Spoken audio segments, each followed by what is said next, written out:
The Sunday World has learned of a rare development. The Legal Practice Council, LPC, is looking into allegations of wrongdoing against former Public Protector Advocate Busisiwe Mkwebane and Advocate Dali Mpofu. The LPC may take disciplinary action against their legal practices. Viewers are kindly requested to hit the subscribe button as the details are explored. The LPC has confirmed that formal complaints against Mpofu and Mkwebane have been submitted by a number of sources.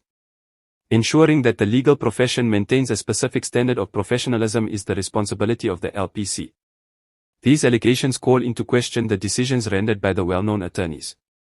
Allegations of unethical behavior, mishandling of the legal system, and transgressions of professional ethics have been alluded to by sources acquainted with the investigation. The allegations are deemed significant enough that a comprehensive inquiry is thought to be required, even if the details of the claims are unknown. Advocate Dali Mpofu, a well-known human rights advocate and lawyer, is about to face consequences that might ruin his distinguished career. Former Public Protector Advocate Busisiwe Mkwebane was formerly highly trusted by the public, but she is now mired in a legal maze. The LPC's probe may lead to Mpofu and Mkwebane's disbarment from the practice of law, which would have far-reaching consequences. It would be catastrophic for their attorney careers and their obligation to protect the rule of law. The probe is being closely watched by the legal profession and the general public to see what will happen next. This case emphasizes how crucial it is for attorneys to conduct themselves ethically and how accountability frameworks are necessary to maintain the highest levels of justice and integrity. In response to former President Jacob Zuma's expulsion from the African National Congress, ANC, Advocate Dali Mpofu has spoken. News reports are ablaze with details of the senior chief's removal from the ANC. This expulsion coincides with the emergence of a split party, the Inkotha Freedom Party, IFP, which lost the support of the ANC to become South Africa's third largest party. The opposition to authority that arose when the coalition based on votes enlisted in the Legislative of Public Solidarity, according to Advocate Dali Mpofu's statements. Zuma was not given a proper depiction before the verdict, indicating that the expulsion was unjustified. After Zuma was removed, supporters of the outgoing president have said that the ANC screwed itself. They argued that he had left the decision party a long time ago.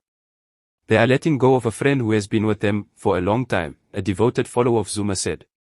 He drove the sellouts directly to their controllers. Once more, tension amongst the Constitutional Court's senior judges has been exposed via a leaked internal complaint. Evidence from the Sunday Independent indicates that there was a struggle for leadership of the judiciary when Mkwebane, the South African Chief Justice at the time, resigned before President Cyril Ramaphosa formally elevated Chief Justice Raymond Zondo, who had been Mkwebone's deputy, to the office. Zondo assumed command and carried out his duties.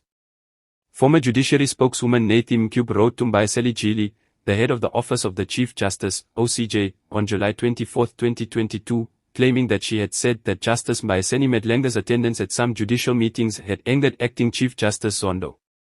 Advocate Mashudu Kutama informed Mr. Mji on December 8, 2021, that the Secretary General had requested a Teams meeting to address the 2020-2021 Judiciary Report, which was scheduled for publication on December 10, 2021.